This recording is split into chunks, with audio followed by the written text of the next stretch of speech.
Onde está a cultura? A cultura está em todos os cantos do Brasil. O vídeo do Instituto Cultural Vale mostra diversas pessoas performando atividades culturais, como tocando instrumentos, dançando, visitando museus ou apreciando obras de arte. Mais de 160 municípios. Onde tem cultura, a Vale está. Apoiando e valorizando nossa cultura, crescemos e evoluímos juntos.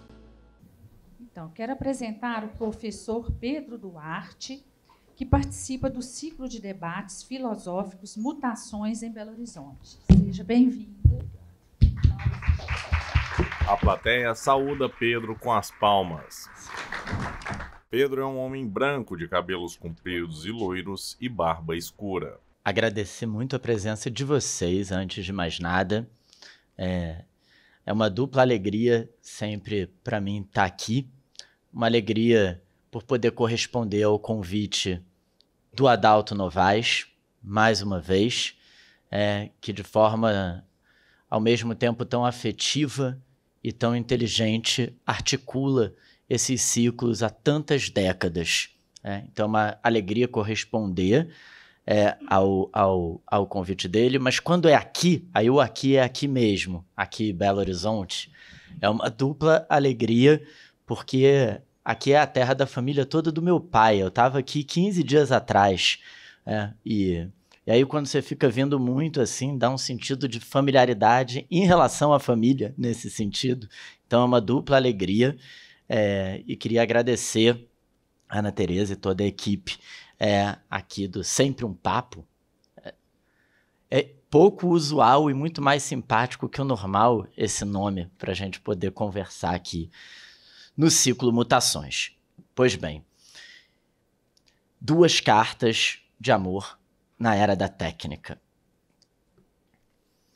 Você está para fazer 82 anos. Encolheu 6 centímetros, não pesa mais do que 45 quilos e continua bela, graciosa e desejável. Já faz 58 anos que vivemos juntos. E eu amo você mais do que nunca. De novo, carrego no fundo do meu peito um vazio devorador que somente o calor do seu corpo contra o meu é capaz de preencher. Essas palavras foram escritas em 2006 por André Gorz para Doreen, sua mulher. Foram publicadas sob o título de Carta a D, História de um Amor. Lemos as palavras, porém, seu endereçamento original era ela, D. Doreen. Isso fica claro pela força deste você. Você está para fazer 82 anos. É para ela que André escreve. Estão ambos velhos. Ela fará 82 anos e, ao que parece, sua saúde vai mal, uma vez que, mesmo assim, pesar somente 45 quilos não é bom sinal. O corpo deve estar doente. Entretanto, em seguida, André garante que Doreen permanece bela, graciosa e desejável. Os 3 adjetivos poderiam bem ser atrelados cada um a um espaço: bela no mundo, graciosa no espírito, desejável no corpo. Nada disso, contudo, tem apelo apenas filosófico, como poderia parecer. Estamos aquém e além da filosofia.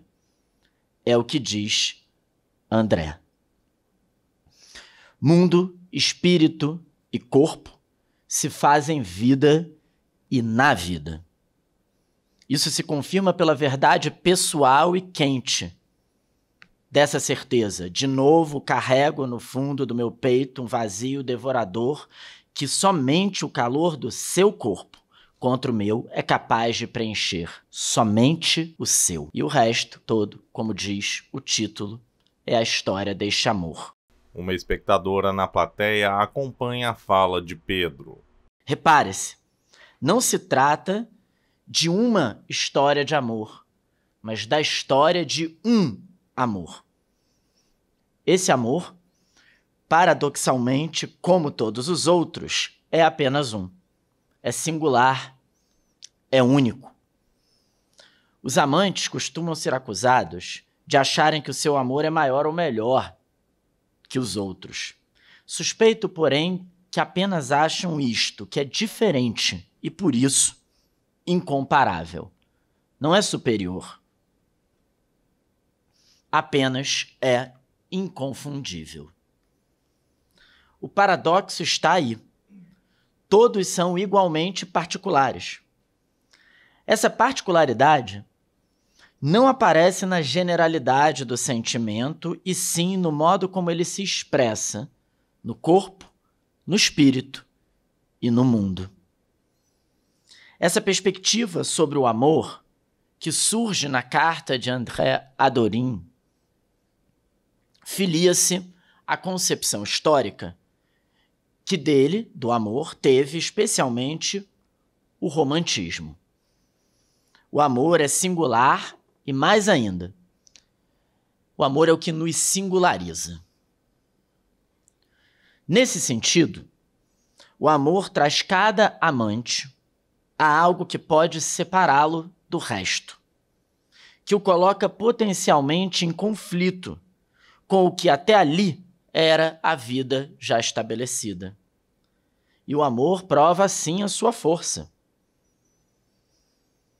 Diz André: eu era capaz de demonstrar, invocando Tristão e Isolda, Romeu e Julieta, que o amor é o fascínio recíproco de duas pessoas por aquilo que elas têm de menos dizível, de menos socializável, de refratário aos papéis e imagens delas mesmas que a sociedade lhes impõe, aos pertencimentos culturais. Literariamente, a tradição do Ocidente situou o amor justamente aí, onde na carta de André ele situa. O amor singulariza tanto que desafia o mundo. Desde a antiga paixão de Paris e Helena, que provoca a épica Guerra de Troia, na Ilíada, de Homero, passando pelas afinidades eletivas de Eduardo e Otília por um lado, ou Capitão e Carlota por outro, no romance de Goethe homônimo, As Afinidades Eletivas. Afinidades essas que ali no romance desafiam modernamente o compromisso matrimonial. Na antiguidade, na modernidade, lá está o amor de alguma maneira desafiando o mundo tal como ele está colocado. E ainda, se quisermos um exemplo contemporâneo, o malfadado caso de Kemal e Fossum, no livro Museu da Inocência, do Orhan Pamuk, que é um sofrimento horroroso. Poucas obras cristalizaram esse amor singular historicamente tanto quanto aquela que André sinaliza, Romeu e Julieta. William Shakespeare, no fim do século XVI. O que na peça se destaca é que os protagonistas não são representantes típicos dos grupos sociais, e sim indivíduos que assim se descobrem pelo amor. Inimigos pelas famílias, Montecchio e Capuleto, seu casamento não as junta, ao contrário do que vigorava pela tradição. Só junta os dois, como pessoas únicas. Não por acaso o casamento é em segredo.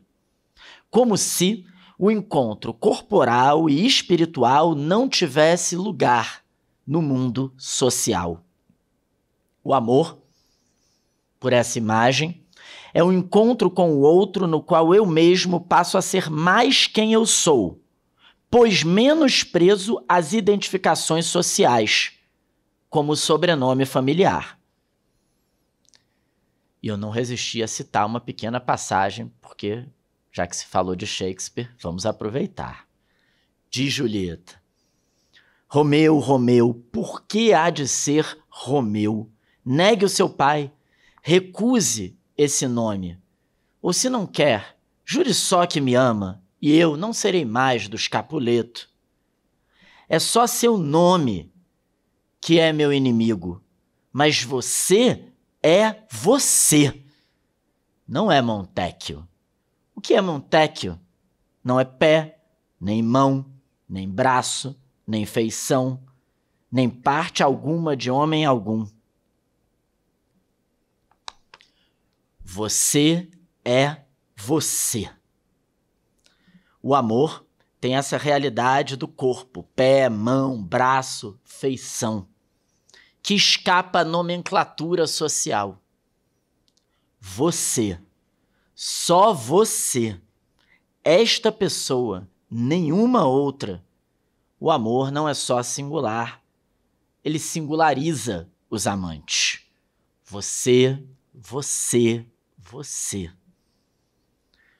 No entanto, se o amor exige que os indivíduos se individualizem ao extremo, abandonando os lugares que ocupavam até então na ordem social, no caso da peça de Shakespeare, Montecchio e Capuleto são os grupos sociais de pertencimento genérico dos indivíduos Romeu e Julieta, e é como se, portanto, eles precisassem dizer: esses nomes estão aí, mas o que interessa é você. Mas se é assim por um lado, é apenas porque, por outro lado, enfrentando esse desacordo entre o amor e a sociedade, o próprio amor honra um acordo mais alto, mais amplo, um acordo, algo de cósmico. Foi o que notaram Eduardo Viveiros de Castro e Ricardo Benzaquem, num texto de muito tempo atrás sobre Romeu e Julieta, que é uma pérola, quando apontaram na peça uma progressiva espiritualização do nome arbitrário ao corpo real, da generalidade familiar à pessoa individualizada e do corpo material a um coração da alma. Não são, então, grupos de pertencimento que definem o encontro amoroso das pessoas, pois elas estão como que desgarradas dos laços sociais tradicionais.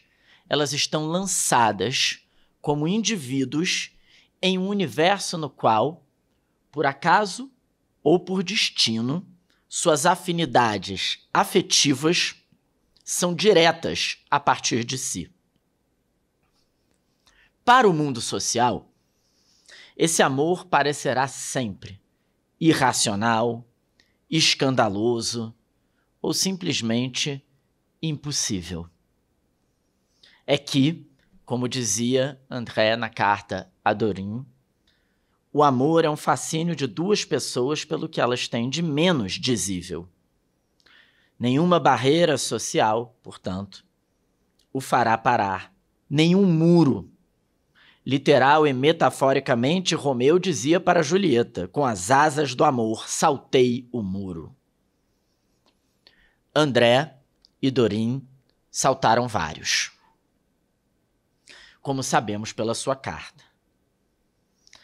Ele conta: precisávamos criar juntos, um pelo outro, o lugar no mundo que originalmente nos tinha sido negado.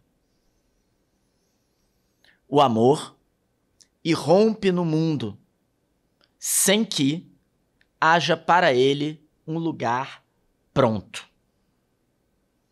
Acha o corpo, envolve o espírito, conquista um espaço que pode começar como se nem houvesse mundo. Uma noite, sob a lua acima da cidade, o degrau de uma escada e uma vela, uma bicicleta, uma praia isolada, um quarto de hotel. Em 1947, diz André, você dividiu comigo o velho sofazinho afundado que me servia de cama.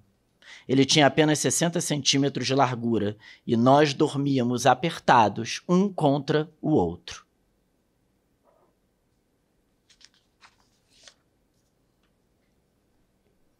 Neste apertar de um corpo contra o outro ou com o outro, os amantes também podem forjar a dimensão espiritual de uma intimidade. No caso de André e Doreen, essa intimidade partira da experiência fundadora de cada um da insegurança. Essa insegurança exigiu que eles confiassem um no outro para sustentar seu amor, graças ao reconhecimento dessa fragilidade. Não há intimidade sem esse tipo de exposição, sem esse tipo de verdade.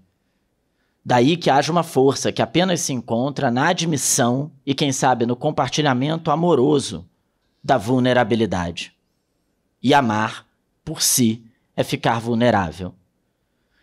Daí que haja também, naquele amor que não é cego, mas é o único que enxerga, o encantamento de uma força na fragilidade ou de uma fragilidade na força.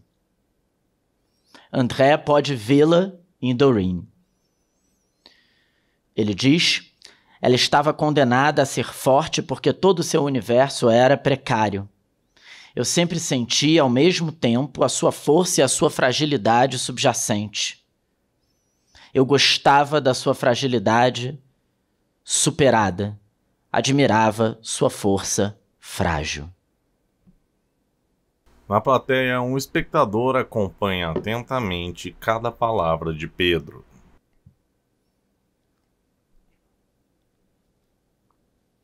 Intimamente, os amantes encontram essa singularidade de cada um e que talvez só mesmo eles enxerguem um no outro. Não são, assim, meros papéis sociais genéricos que o mundo moderno prescreve. Não por acaso a metáfora para esse amor é o coração, um órgão interno, invisível para fora no mundo. E quem tiver interesse, há um livro muito especial da filósofa Maria Zambrano, chamado A Metáfora do Coração. O amor pulsa e faz viver como o coração. Quem ama, ama de coração. De novo, a carta de André filia-se ao romantismo e aqui esse apelo ao que é mais próprio, inconfundível, em meio a uma mundanidade social que tudo iguala e homogeneiza. Como observou Hannah Arendt, quem configurou essa noção de intimidade pioneiramente foi Jean-Jacques Rousseau, ainda no século XVIII. Jean-Jacques chegou à sua descoberta, são palavras da Hannah Arendt, mediante uma rebelião. Mas não contra a opressão do Estado, uma rebelião contra a insuportável perversão do coração humano pela sociedade, contra a intrusão desta última sociedade numa região recôndita do ser humano que até então não necessitara de qualquer tipo de proteção especial. A intimidade do coração, ao contrário da intimidade da moradia privada, da casa, não tem lugar objetivo e tangível no mundo. Isso é muito bonito, né? A intimidade do coração não tem um lugar tangível no mundo. A reação rebelde contra a sociedade, continua Hannah Arendt, no decorrer da qual Rousseau e os românticos descobriram a intimidade, foi dirigida contra as exigências niveladoras do social, contra o que hoje chamaríamos de conformismo inerente à sociedade. Ler a carta de André a Doreen é testemunhar desde a partir dessa intimidade sendo forjada, desde, palavras dele, quase um amor à primeira vista. No dia em que nos encontramos, você estava acompanhada de 3 homens que pretendiam jogar pôquer com você.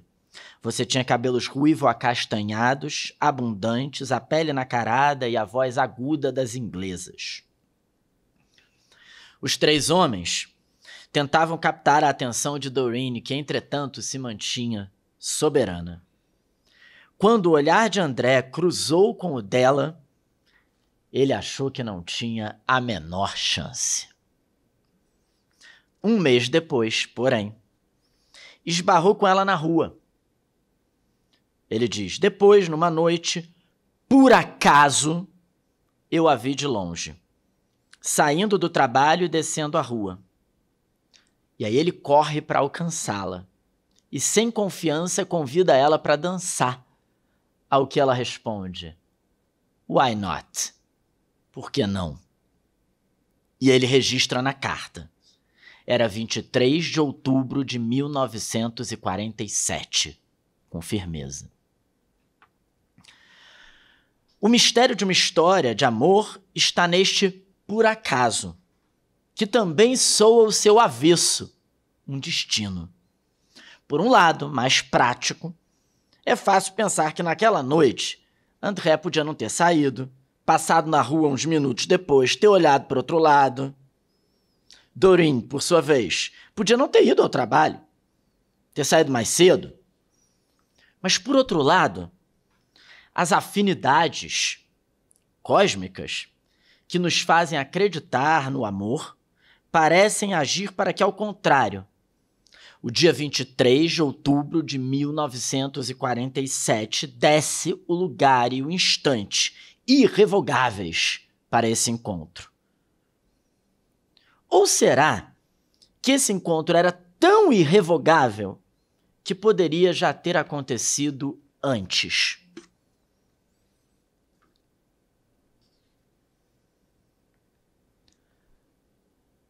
É o que nos sugerem alguns versos da extraordinária poeta polonesa Wisława Szymborska, quando ela diz assim, evidentemente não falando do André e da Doreen exatamente, mas podia ser. Ambos estão certos, os amantes, de que uma paixão súbita os uniu. É bela essa certeza, mas é ainda mais bela a incerteza. Acharam que por não terem se encontrado antes, nunca havia se passado nada entre eles. Mas e as ruas, escadas, corredores, nos quais há muito talvez tenham se cruzado? Queria lhes perguntar se não lembram, numa porta giratória talvez, algum dia face a face, um desculpe em meio à multidão, uma voz que diz, é engano, ao telefone, mas conheço a resposta, não se lembram. Muitos espantaria saber que já faz tempo o acaso brincava com eles. Ainda não de todo preparado para transformar-se no seu destino. Juntava-os e os separava. Barrava-lhes o caminho e, abafando o riso, sumia de cena. Houve marcas, sinais, que importa se ilegíveis. Quem sabe, 3 anos atrás ou terça-feira passada, uma certa folhinha voou de um ombro ao outro. Algo foi perdido e recolhido. Quem sabe se não foi uma bola nos arbustos da infância? Houve maçanetas e campainhas, onde a seu tempo um toque se sobrepunha ao outro. As malas lado a lado no bagageiro. Quem sabe, numa noite, o mesmo sonho que logo ao despertar evaneceu. Porque afinal, cada começo é só continuação e o livro dos eventos está sempre aberto ao meio.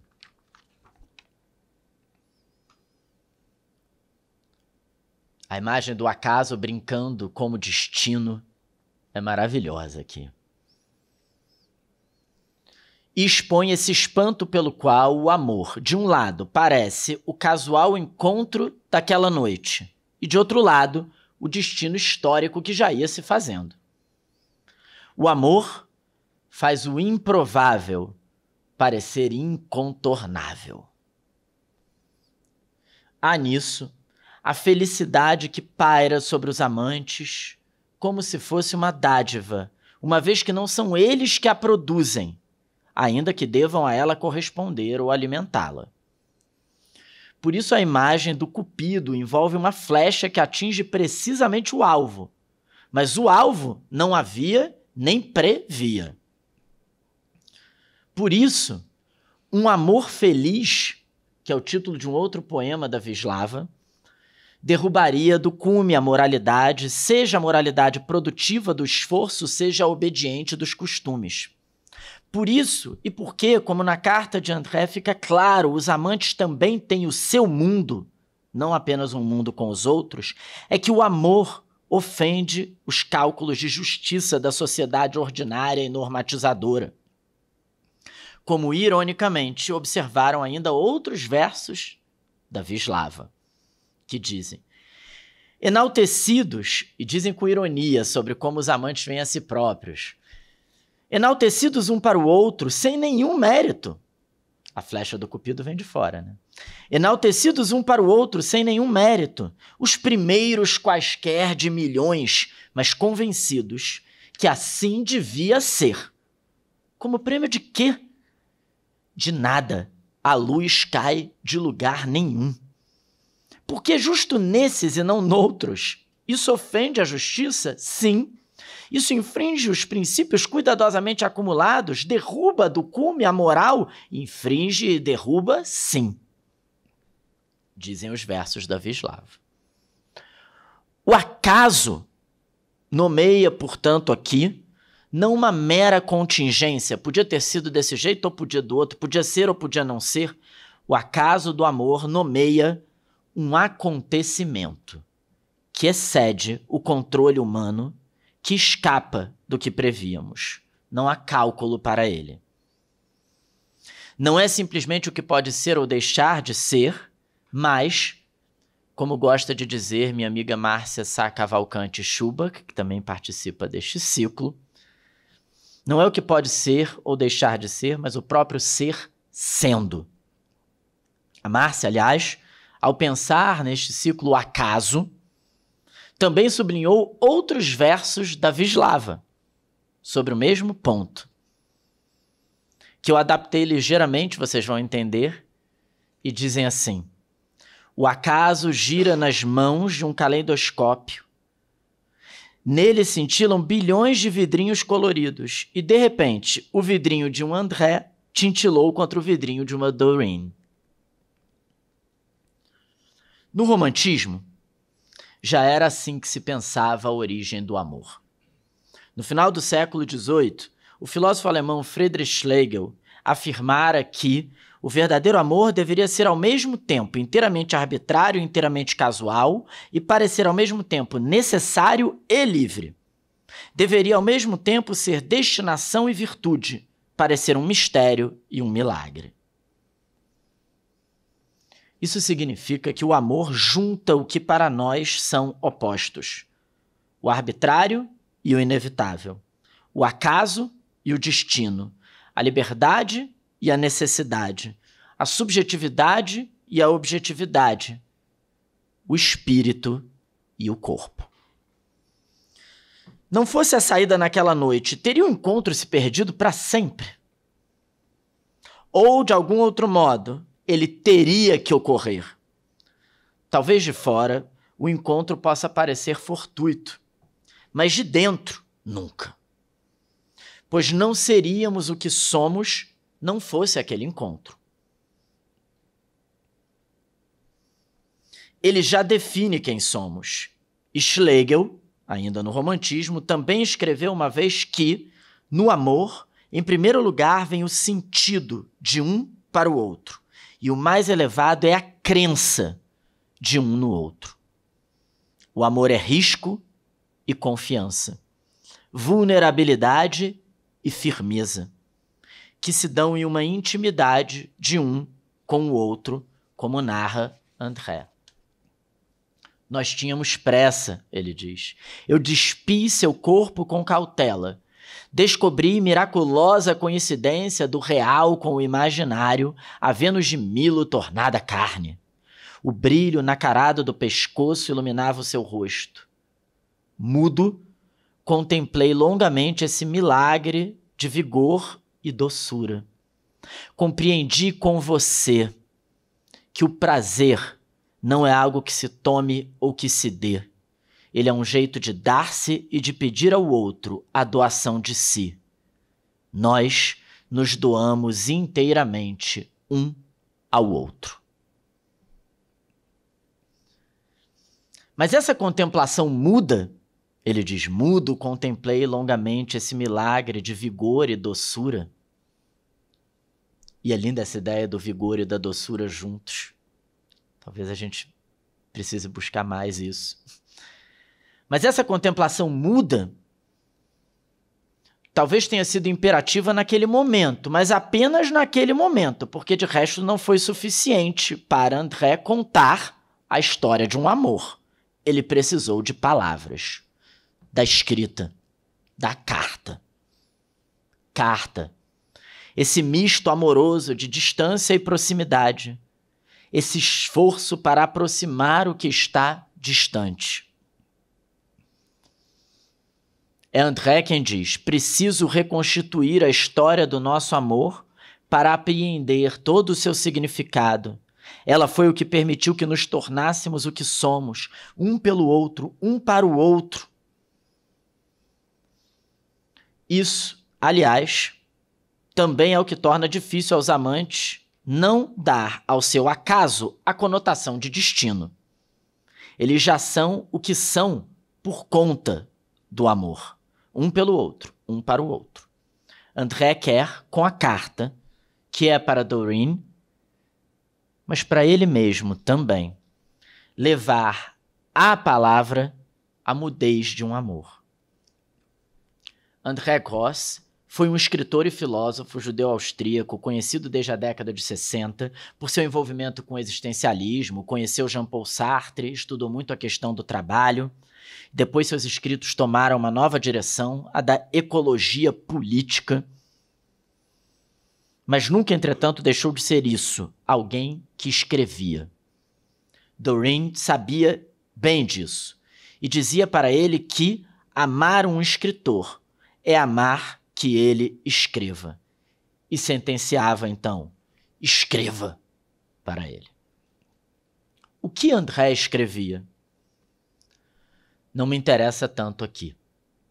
O que me interessa é como ele escrevia. Ou como ele queria escrever. Ele não queria oferecer na escrita conclusões de uma pesquisa já feita. O que ele buscava era uma escrita que testemunhasse a si mesma, que não comunicasse algo pronto, mas que fosse ela mesma a comunicação de si. E isso é ele mesmo quem diz na carta, falando de seus trabalhos teóricos, de como ele queria escrever. Ele diz assim: eu não queria entregar o resultado de uma investigação, mas escrever essa mesma investigação enquanto se efetuava, com suas descobertas em estado inicial, seus fracassos, suas pistas falsas, sua elaboração tateante de um método que nunca chega a termo. Eu estava consciente de que, quando tudo tiver sido dito, tudo ainda ficará por dizer. Sempre restará tudo a dizer. Em outras palavras, é o dizer que importa, não o dito.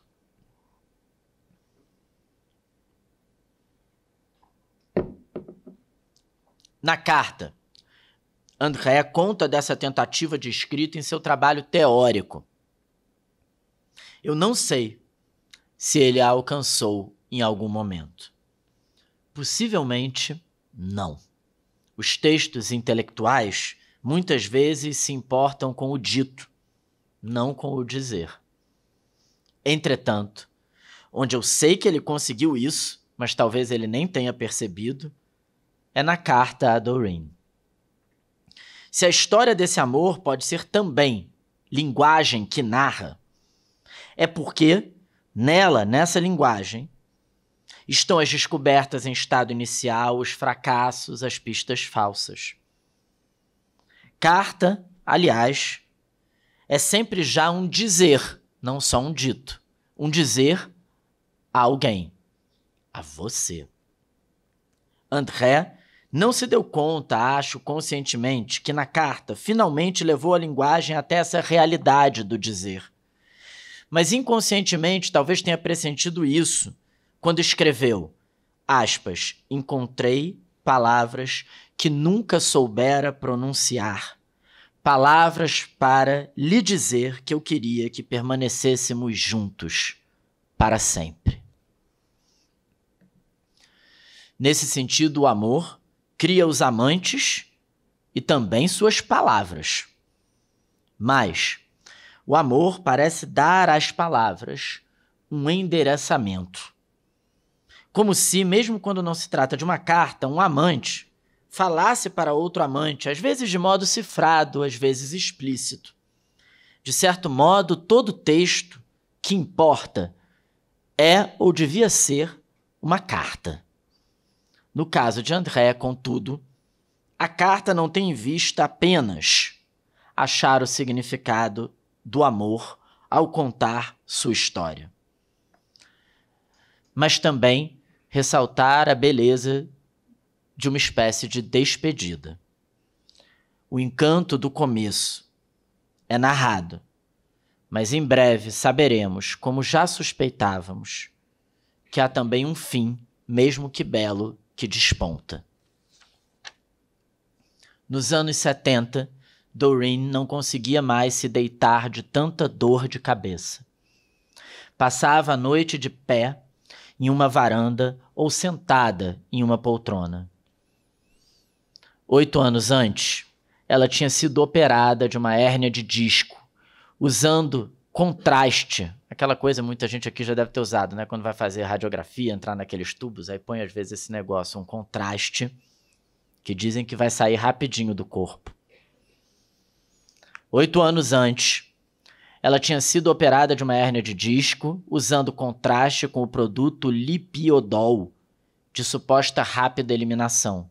10 dias, disse o radiologista.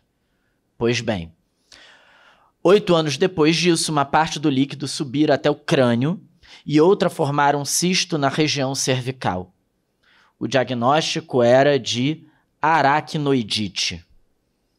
De tantas doenças terminadas em ite, uma das piores, porque evolutiva e incurável.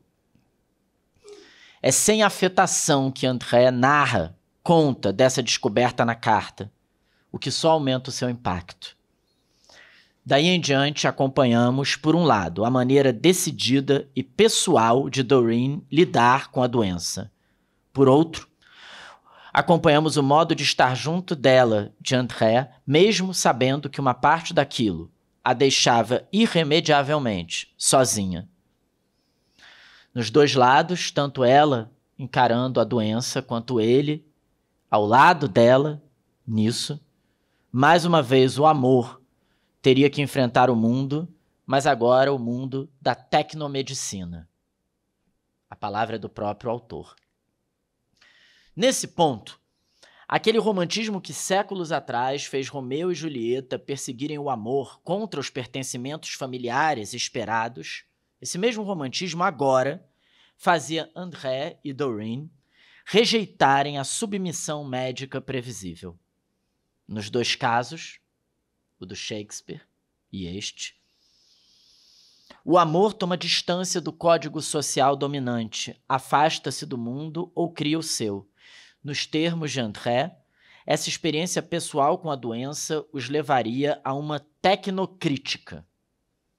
Deram-se conta de que a medicina contemporânea, e não apenas ela, evidentemente, não raro, despreza justamente o que é caro ao corpo e ao espírito do mundo no amor, a singularidade.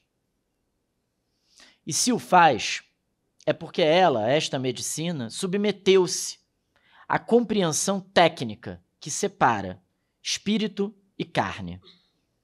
Quando o que o amor descobre, diz André, obcecado pela coincidência sempre prometida e evanescente do gosto que temos por nossos corpos, é que finalmente e simplesmente a alma é o corpo. Nesse contexto, a doença de Doreen deixa transparecer, em relação especificamente à medicina, um regime histórico muito mais amplo de verdade dominado pela técnica, como pioneiramente percebera na década de 40 o filósofo alemão Martin Heidegger. Esse regime histórico não é apenas o da abundância de máquinas ou de procedimentos industriais e digitais. Esse regime histórico é aquele para o qual as pessoas se tornam homogeneamente casos a serem classificados segundo as taxonomias em geral endossadas pelo discurso científico que, quando é assim doutrinário, hostiliza todos os outros saberes, como, por exemplo, a psicanálise. E há um exemplo recente no debate intelectual do Brasil nesse sentido. do caráter doutrinário que o cientificismo pode ter, hostilizando outras formas de saber que muitas vezes podem lidar com âmbitos da experiência, do corpo, do espírito e do mundo, que não são os âmbitos necessariamente mais adequados para que seja a ciência a lidar com eles. A ciência é fundamental, mas isso é completamente diferente de dizer que ela é a melhor maneira de se referir a toda e qualquer coisa. Basta pensar no caso do amor.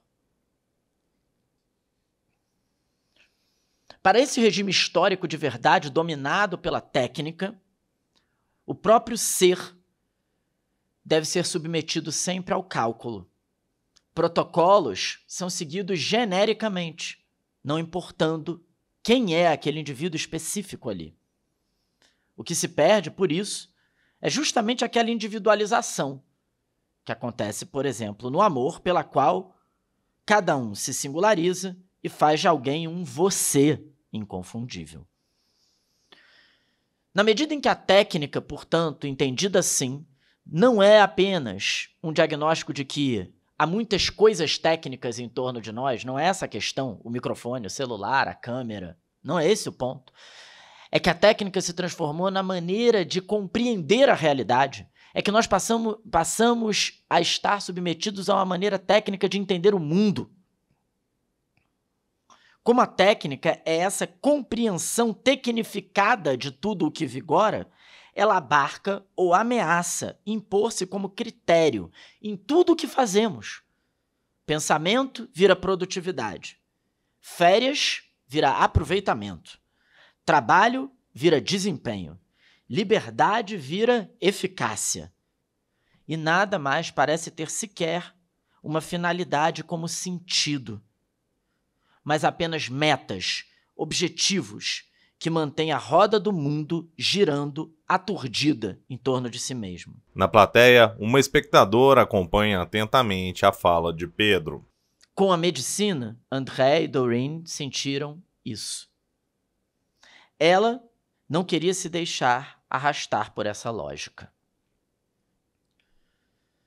Diz André, você não tinha mais nada a esperar dessa medicina.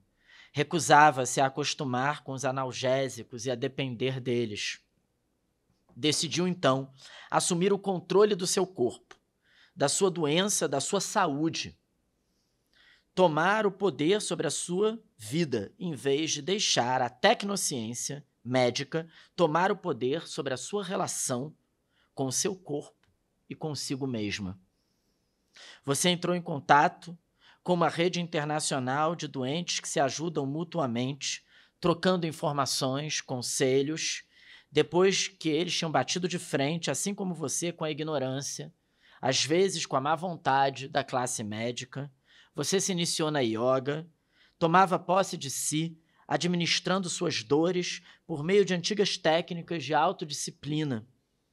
A capacidade de compreender o seu mal e tratá-lo lhe parecia o único meio de não ser dominada por ele e pelos especialistas que a transformariam em consumidora passiva de medicamentos.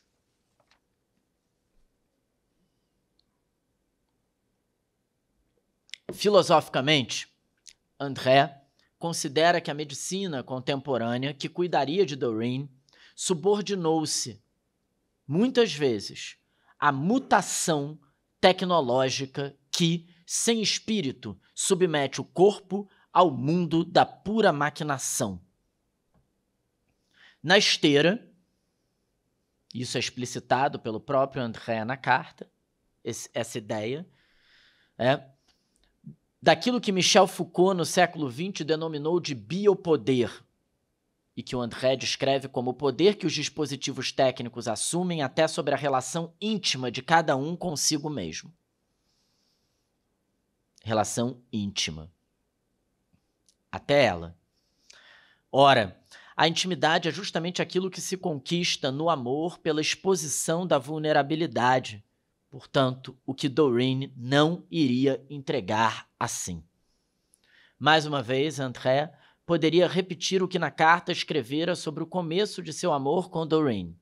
Ele fala isso no começo, mas a minha impressão é que ele podia falar de novo agora. Não tínhamos um lugar assegurado no mundo e só teríamos aquele que fizéssemos para nós. Eles fizeram, de novo. Doreen ainda descobriria um câncer. André abdica do jornalismo, sai da revista onde trabalhava, nada lhe parecia assim tão essencial. Mas Doreen não cessava de encorajá-lo a escrever. E foi assim que ele chegou, talvez até sem perceber, àquela escrita do dizer e não só do dito. Quase como se ele tivesse que ter decidido parar de escrever como o trabalho para alcançar a escrita que ele tanto buscava. Nessa escrita, ele afirmou que nenhum dos dois, nem ele nem Doreen, desejaria sobreviver à morte do outro. Cometeram suicídio juntos. Foram encontrados na cama, abraçados 2 dias depois. Ambos com mais de 80 anos de idade. Pouco antes, porém, André deixara escrito no fim da sua carta, retomando o começo dela. Você acabou de fazer 82 anos, continua bela, graciosa e desejável. Faz 58 anos que vivemos juntos e eu amo você mais do que nunca. Recentemente, eu me apaixonei por você mais uma vez. E sinto em mim, de novo, um vazio devorador que só o seu corpo, estreitado contra o meu, pode preencher. Para um amante, o mundo sem esse corpo do outro estreitado junto é um vazio devorador. Para o amante, o mundo sem seu amor talvez possa ficar sem corpo e sem espírito. Talvez por isso, o filósofo Paul Preciado, que em 2020 foi contaminado pelo coronavírus, só considerou que valia a pena voltar ao mundo caso nele houvesse amor. Se, ao contrário, a pandemia de Covid-19 significasse um isolamento social infinito, no qual o contato entre as pessoas estivesse interditado para sempre e o mundo, por sua vez, desprovido de erotismo, aí Paul Preciado talvez dissesse, como o famoso escrivão Bartleby de Herman Melville, preferiria não. Preciado também se filia à crítica de Foucault ao biopoder, entendido aí como o controle dos discursos e dos dispositivos sociais, inclusive médicos, sobre o corpo. Paul Preciado abriu um ensaio escrito durante a pandemia, observando que se Michel Foucault tivesse sobrevivido ao flagelo da AIDS e resistido até a invenção da triterapia, teria hoje 93 anos. E perguntou provocativamente, Preciado, será que o Foucault teria topado, de bom grado, trancafiar-se em seu apartamento? Teria Foucault se submetido à razão médica da técnica? Por favor, não se confunda aqui a crítica de Preciado às teses, de modo geral desastrosas, mesmo que inteligentes, que outro filósofo, o italiano Giorgio Agamben, defendeu durante a pandemia. A hipótese de Agamben era de que os seres humanos atualmente contentam-se com a vida nua, ou seja, valorizam a sobrevivência biológica, despindo-se de tudo mais. Ação política, afeto amoroso, liberdade de ir e vir, erotismo do corpo. Para ele, Agamben, a aceitação do confinamento durante a pandemia para proteção contra a contaminação e a possível morte confirmaria esse domínio da vida nua. Ou seja, sua tese é, nós teríamos aceitado, que nós é esse eu não sei bem, mas nós teríamos aceitado o confinamento porque estamos conformados que nada é mais importante do que preservar biologicamente a vida, mesmo que ela não tenha mais nenhuma dessas atividades espirituais, corporais, que dão a ela a sua graça. A tese dele é que nós estaríamos completamente resignados a isso. Nós estaríamos, segundo Agamben, nos nivelando pela mera vida natural e assim abdicando das atividades que nos singularizam em meio a ela. O problema, ou porque há muitos problemas com as teses do Agamben, mas o que me interessa aqui em particular é que em nossa época não parece ser a natureza que tudo nivela igualmente na vida, e sim a técnica massificadora, como me parece perceberam o André Gorz e o Paul Preciado. Não é a vida nua o nosso problema principal. É a técnica nua. É a técnica despida de sentido, propósito, finalidade. E o enquadramento dessa técnica permanece atuando, claramente, após a pandemia. Aparece, por exemplo, no tantas vezes discutido avanço da inteligência artificial, ChatGPT, sei lá, R2D2, C3PO, cuja polêmica é sempre: poderá substituir o saber humano. Esse é o terror. Se vier a substituir, eu arrisco dizer, é porque o saber humano já se perdeu completamente do que a Hannah Arendt chamava de vida do espírito. Ou seja, a ameaça de que a inteligência artificial substitua o pensamento humano só é tão perigosamente real porque o pensamento humano já se nivelou pelos critérios da própria inteligência artificial. Para dar um exemplo muito concreto, há esse pânico é um exagero, mas uma certa preocupação dos professores, às vezes, com os trabalhos dos alunos, porque agora os alunos vão poder ir botar lá, né? O que a Hannah Arendt falou? Quando a gente sabe que está gravando, a gente fica mais preocupado com umas coisas que a gente vai falar. Mas pode ter uma coisa boa disso, que é obrigar os professores, os alunos, a pensarem melhor que texto interessa fazer. Porque se é um texto que um ChatGPT pode fazer assim, talvez não seja o mais interessante como pensamento. E a gente precisa repensar textos de maneira mais pessoais, singulares, montar ideias e relações de um jeito que se construa ali alguma coisa e que não dê para de fora alguma coisa ser montada. Pode ser que isso nos force a pensar. Voltando ao ponto. Paul Preciado parecia sugerir, então, na abertura de seu ensaio escrito durante a pandemia, apenas que, do mesmo modo que Doreen, Michel Foucault talvez resistisse a deixar seu corpo completamente subjugado ao espírito sem espírito do mundo da técnica. Mas é quando Paul Preciado fala em primeira pessoa, num ensaio muito mais breve, porque esse ao qual eu estou me referindo, que se chama Aprendendo com o Vírus, é um ensaio mais longo, mas logo no começo da pandemia, quando ele saiu do hospital, ele escreveu um pequeno ensaio de cerca de 2, 3 páginas, em primeira pessoa. É ali que o seu ponto fica mais claro, a meu ver. Logo quando ele sai do hospital em que ficara internado com Covid. Ele diz que quando acordou e saiu, o mundo, antes próximo, se tornara distante. O que era viscoso tinha ficado seco. Onde havia contato, só havia isolamento. Não se tratava, é claro, de uma ode obscurantista ou negacionista diante da doença, mas de uma perspectiva crítica a um mundo que, a partir dela, poderia se formar ou naturalizar.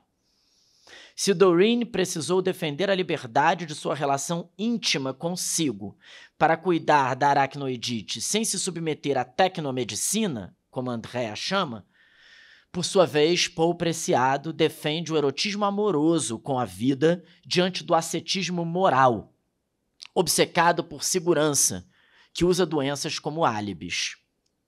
Diz Paul Preciado, logo ao sair do hospital.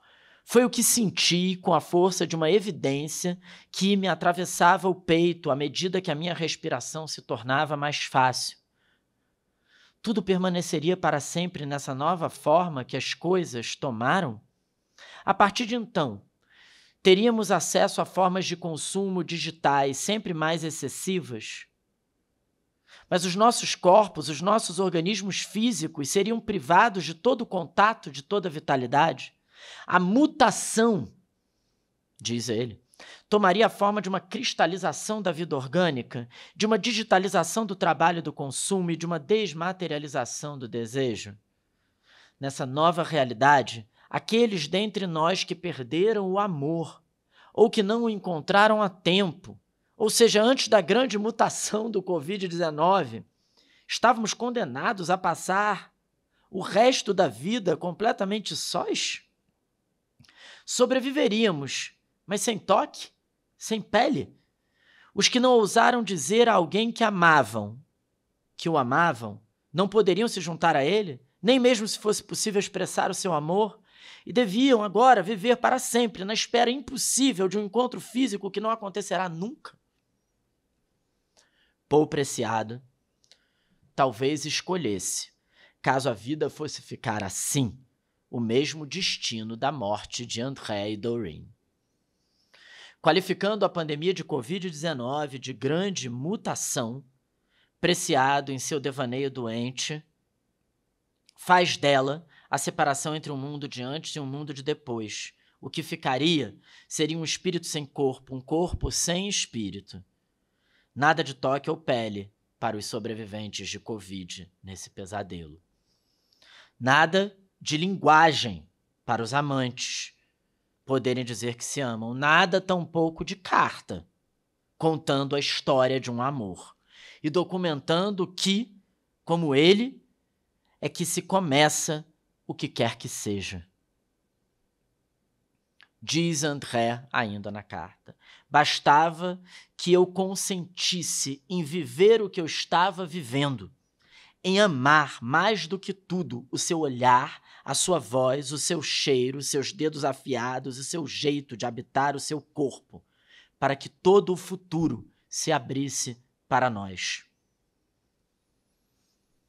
Parece então que o corpo do amor abre o espírito para o futuro do mundo. E talvez por isso, Preciado, ao melhorar de saúde e sair da cama, assustado com o mundo asséptico que encontrou, explicou que a primeira pergunta que fez, a primeira coisa em que pensou, foi a seguinte: em quais condições, em quais modos valeria a pena continuar a viver?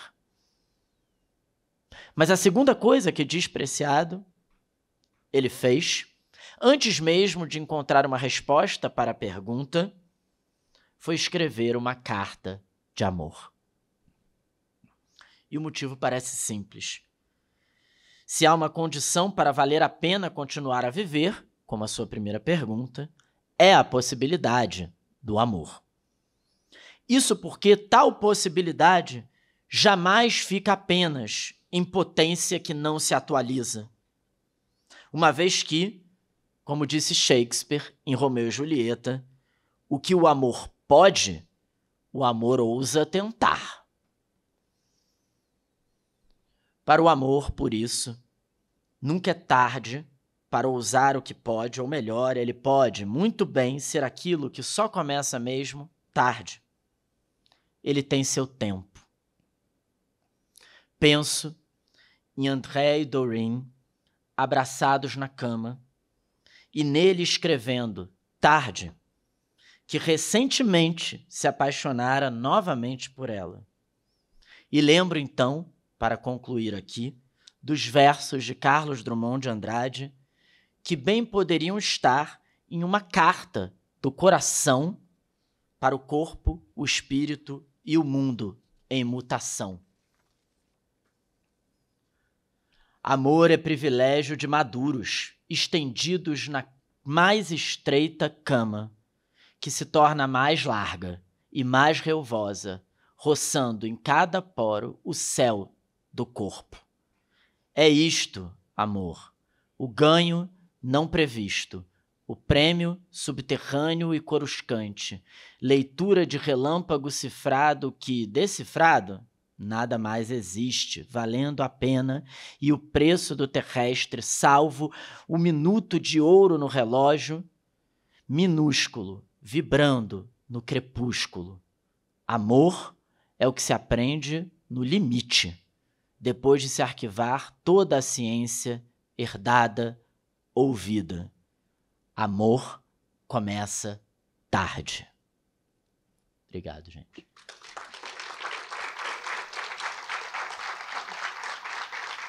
A plateia aplaude vigorosamente.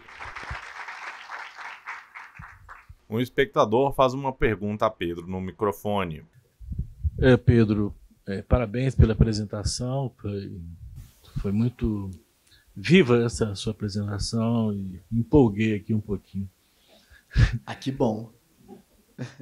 Mas eu queria só trocar uma figurinha com você. Eu vi muitas vezes a palavra amor, sabe? Eu acho ela tão desgastada. Eu acho que você tinha assim, uma coisa com a vida do espírito, sabe? Porque, assim, se entregar ao espírito, deixar as emoções aflorarem mais, sabe? Eu estou generalizando, fazendo uma tentativa e te provocando. Essa palavra amor me incomoda ela um pouquinho, sabe? Então, eu pensei, é uma entrega do espírito, seria isso? Eu me lembrei que um dos filósofos que eu citei aqui, o Heidegger, parecia ter uma relação parecida com essa que você tem com a palavra amor, com a palavra vida. Ele achava que a palavra vida também estava muito desgastada. Isso só para dizer que é evidentemente compreensível isso. Mas o meu sentimento é que se é assim, mais ainda nós devemos cuidar dessa palavra, o que às vezes pode significar, por não usá-la à torto e à direita, mas outras vezes pode significar também justo. Tentar dar a ela uma densidade específica. Neste caso, o que eu tentei fazer foi algo assim, aproveitando o ensejo da questão colocada pelo querido Adalto Novaes sobre corpo, espírito e mundo. Ou seja, embora algo discretamente, vocês devem ter percebido, em inúmeros momentos eu tentei situar o amor em relação a isso. Corpo, espírito e mundo. Para quem sabe, referindo o amor ao corpo, ao espírito e ao mundo, poder recuperar essa palavra além ou aquém da banalização na qual ela tantas vezes pode estar. E isso apontando até mesmo as tensões que aí aparecem. Por exemplo, a relação entre amor e mundo. Como desde o início eu tentei colocar nesse sentido. O amor como essa experiência que foi literariamente formulada tantas vezes de maneira excepcional, parece envolver corpo e espírito. Por isso a experiência do amor é tão avassaladora, inclusive. Ela junta o que tantas vezes a gente acha que dá para separar. Mas ao fazer essa junção, corpo, espírito, nesse sentido, nem sempre há um lugar no mundo. Isso pode fazer sofrer, isso pode criar dificuldades, Romeu e Julieta, entre outros. Mas pode também, e aí a história do André e da Doreen, para mim, é bastante bonita nesse sentido, pode também abrir um espaço no mundo que antes não havia, pode mundanizar o mundo de uma outra maneira também. A singularização dessa experiência parece convocar uma presença no mundo que ainda não estava pronta, que precisa ser de alguma maneira inventada, formulada. E isso só se faz numa articulação entre corpo e espírito. E numa maneira que o espírito pode ter de corresponder ao que se passa. Tentando alguma coisa. Um espectador faz uma pergunta no microfone. Boa noite. Sobre o que você falou, seria o amor essa capacidade da gente lidar com esses desafios contemporâneos que são colocados diante da medicalização, diante da tecnologia. Me veio o filme Her também em mente, quando a pessoa se apaixona por uma máquina, porque é mais fácil encontrar na máquina algo que me aceite como eu sou do que no outro, que às vezes pode virar meu inferno, né? Citando um pouco do Sartre. mas diante desses impasses contemporâneos e das mutações, como ressignificar esse amor nesse mundo contemporâneo, como ressignificar o amor em épocas de rede social, de status, de eficácia, de produtividade. E finalizo provocando, você já está maduro para poder amar desse modo? A sua pergunta anterior, eu pensei a resposta mais fácil é lendo carta D. Eu acho, de fato, que não falta repertório para que nós possamos constituir uma sensibilidade nesse sentido. Os poetas, então, por isso eu referi ao romantismo. Agora, eu me perdi de uma coisa que você falou antes, que eu queria falar também uma coisa, como o que você tinha dito antes? O que você tinha falado no começo? Me lembra. A gente começa lá com os gregos, várias definições de amor, e isso a gente pensa na contemporaneidade, a questão de pensar o corpo a partir da medicalização, você citou biopolítico do Foucault. Não, já lembrei. Já lembrei o que eu queria... Não, mas eu queria que você repetisse o que você falou, que não foi bem isso, mas eu lembrei mesmo assim.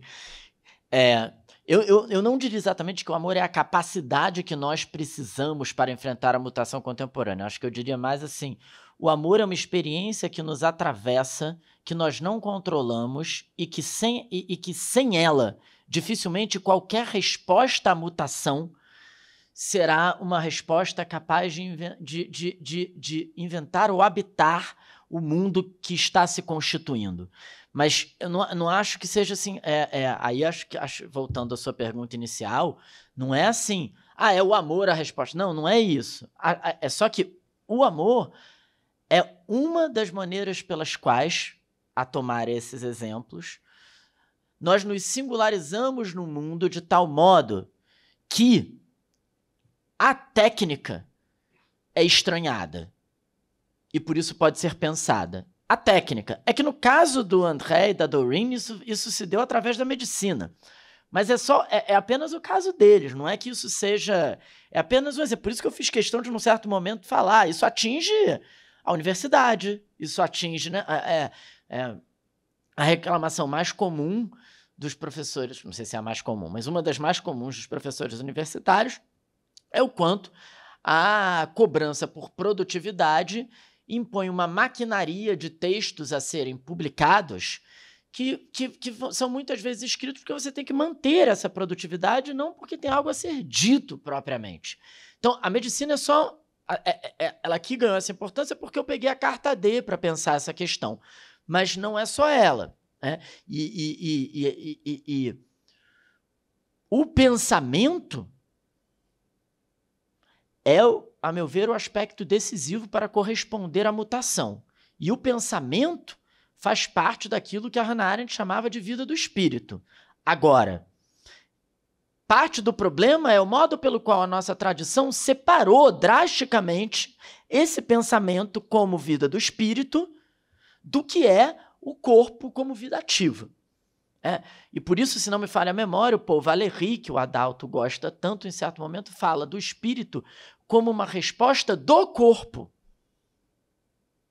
Como algo que está no corpo e que responde a alguma coisa. Então, o pensamento é o crucial aqui.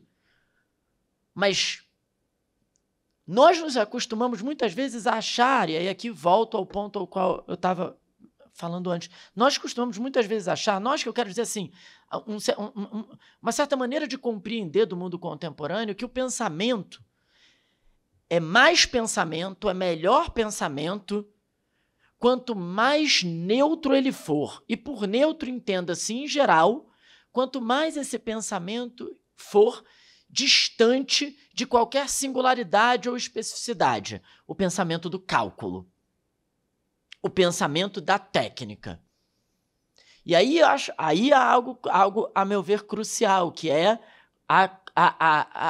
conceber um pensamento que não se separe, o Heidegger disse isso uma vez, né, das tonalidades afetivas.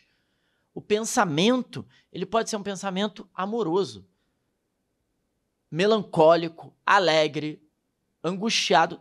Isso não tira do pensamento a sua força de pensar o mundo. Ao contrário, talvez o problema seja a ilusão de um pensamento que é capaz, técnica nua, de se despir, porque a técnica é nua, de todas as tonalidades afetivas. Então, quando o amor comparece nesse contexto, eu até diria, seria importante até dizer que esse amor, e a carta D é um exemplo disso. Quer dizer, ela é uma carta, ela é a história de um amor, e ela é uma carta de amor, e ela é pensamento. Ela é pensamento.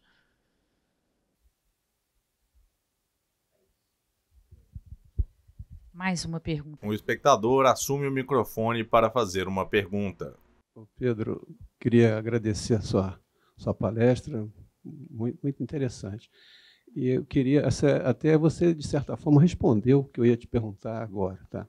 Eu ia comentar sobre o Antônio Machado, quando ele fala que caminhante não há caminho, o caminho se faz no andar. Né? E assim também Manuel de Barros, quando ele, na introdução do livro Sobre Nada, né, ele comenta que gostaria de escrever um livro muito atraente, mas sobre nada, né? Sem mensagem, mas, quer dizer, é o escrever, é o viver, é o estar no mundo e estar com amor. Né? Então, a gente lembra, eu fiquei pensando aqui no Manuel de Barros e na situação, na vivência amorosa que ele tinha com o estar no mundo. Né?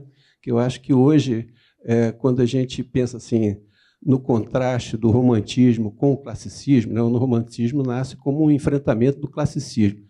Hoje você não tem mais classicismo, você tem um romantismo frente a um mau uso da técnica, né?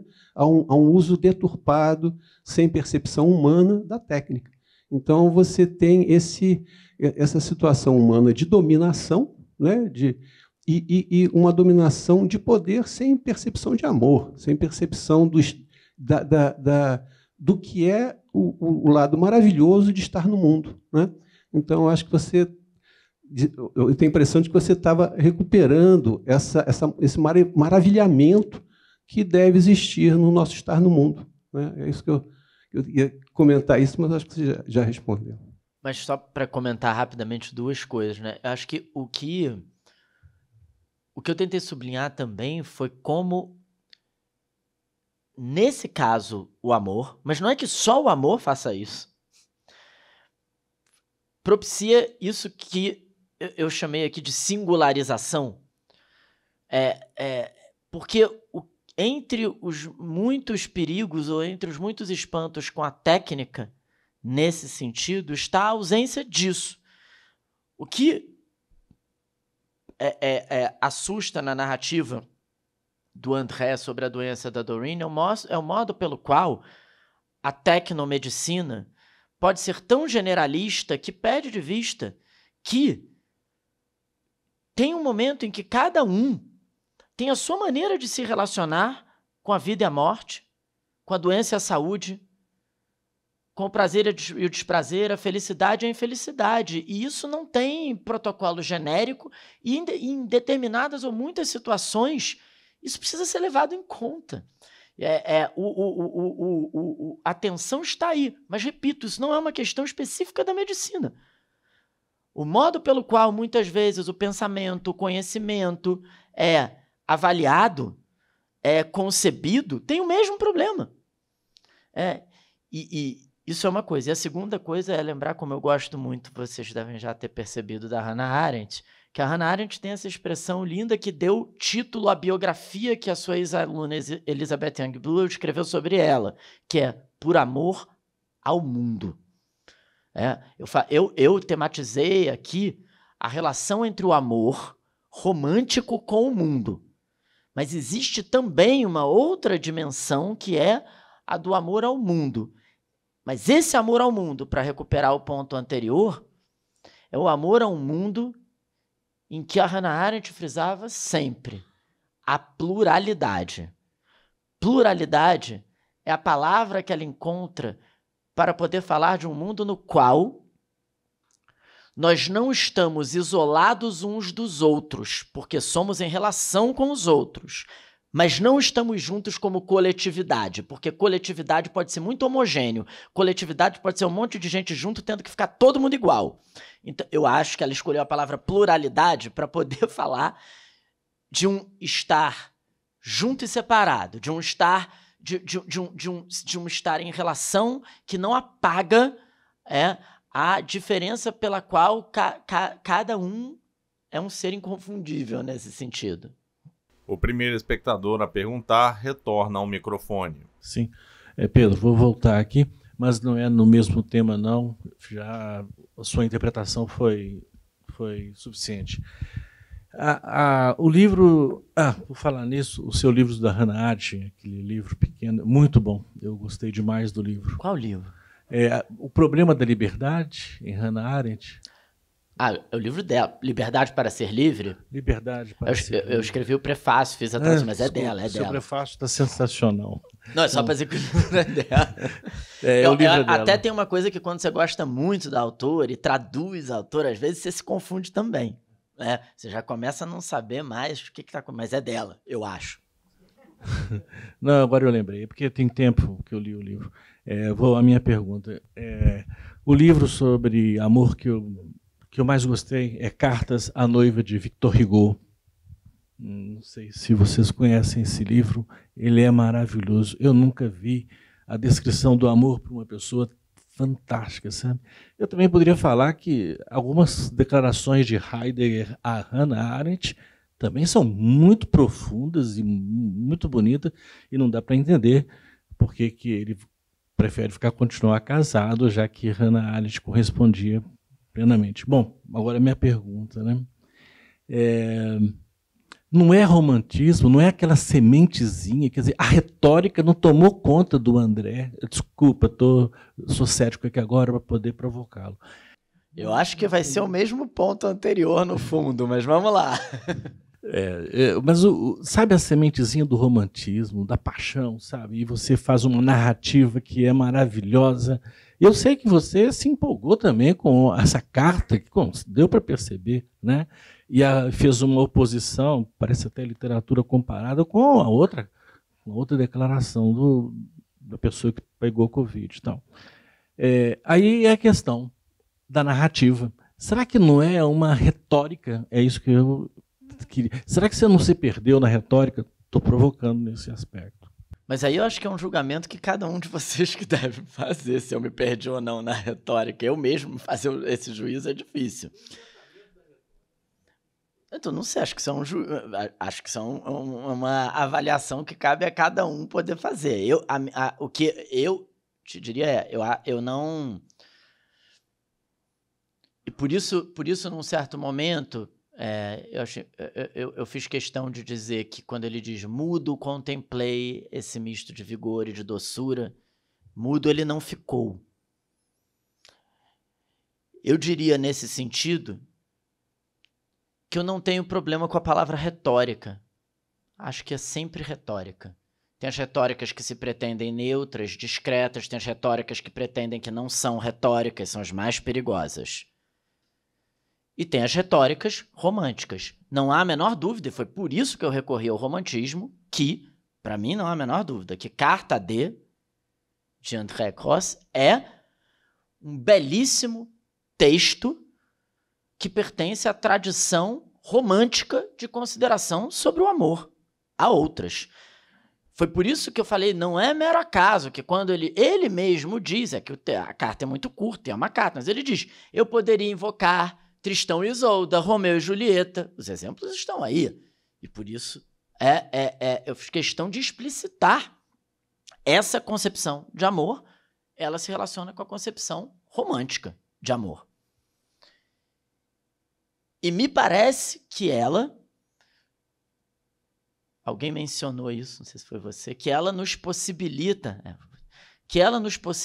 por incrível que pareça, hoje, uma atualidade crítica surpreendente diante do mundo da técnica, na medida em que a retórica romântica expõe o amor como singularização e a técnica, por sua vez, impõe critérios de generalização protocolar para a lida com as pessoas. Então, é nessa medida que essa retórica, essa linguagem, essa sensibilidade romântica, a meu ver, pode nos dar o que pensar sobre a articulação entre corpo, espírito e mundo diante da mutação do mundo da técnica. Acho que é isso. Gente, agora a última pergunta. Uma espectadora assume o microfone e faz uma pergunta a Pedro. Oi, Pedro, boa noite. Boa noite.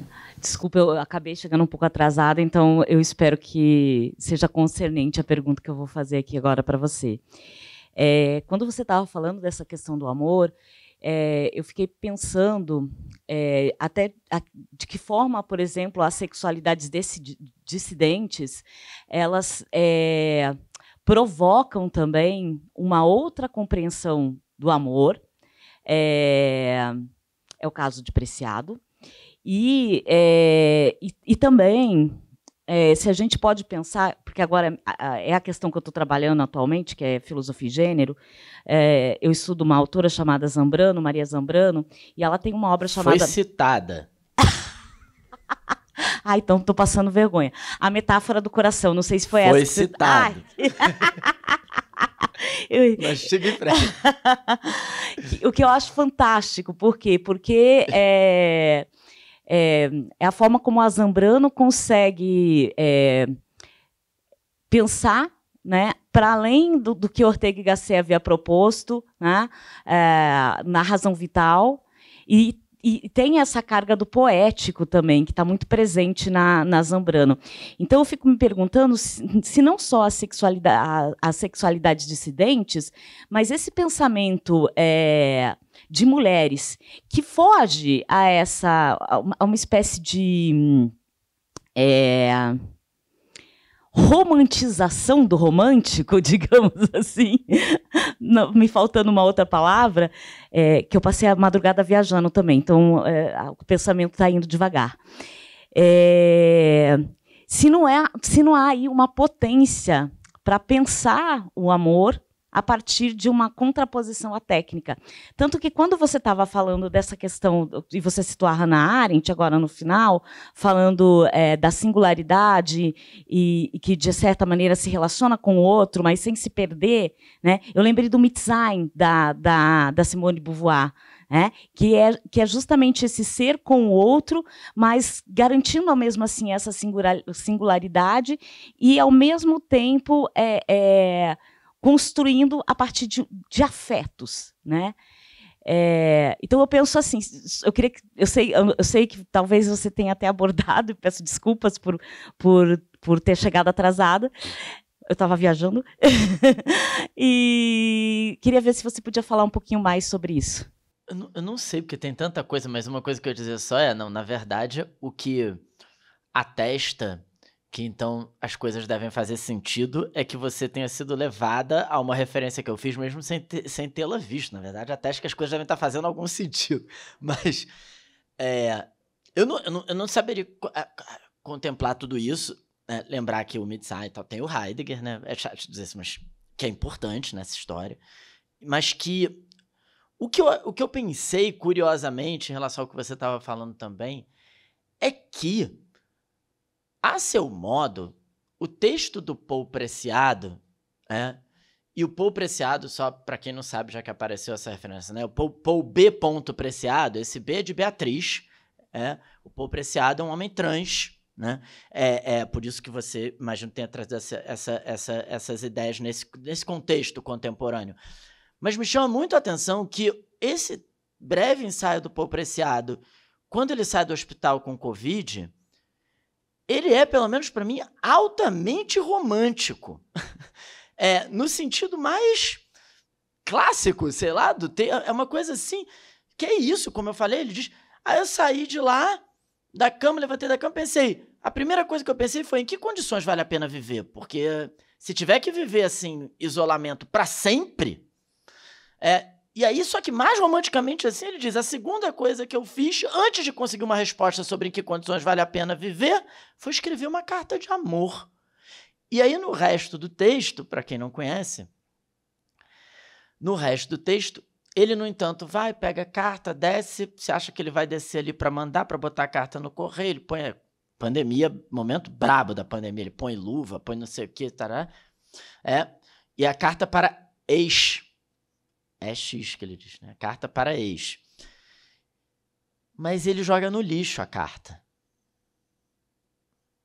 Só que olha que coisa mais romântica, porque isso tem um suspense romântico, né? Porque ele diz isso. Só que aí ele volta, sobe para o apartamento, volta para casa, liga o computador, abre a caixa de e-mail, tem um e-mail de ex, X, dizendo: estou pensando em você durante a pandemia. É completamente romântico. O círculo que o Paul Preciado faz ali. E com um detalhe que eu gosto, que é que veio por um e-mail, para ficar bem claro que a questão da técnica não tem nada a ver com uma repulsa ao e-mail, não é nada disso. É como eu falei, é uma crítica a uma compreensão tecnificada de tudo o que para a qual só há cálculo.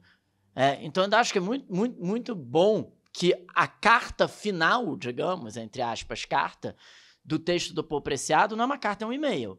Mas é uma carta. Nesse sentido romântico, é uma carta. Porque não há nada a priori no e-mail, no que for, que expulse a dimensão romântica de carta dali. E o Paul Preciado faz uma narrativa com uma retórica romântica em 2020, um homem trans e está ali o romantismo. Esse romantismo nesse sentido. E isso me chama muito a atenção. Acho que é isso que eu consigo dizer. Foi espetacular, né? Obrigado, gente. A plateia se despede com uma salva de palmas.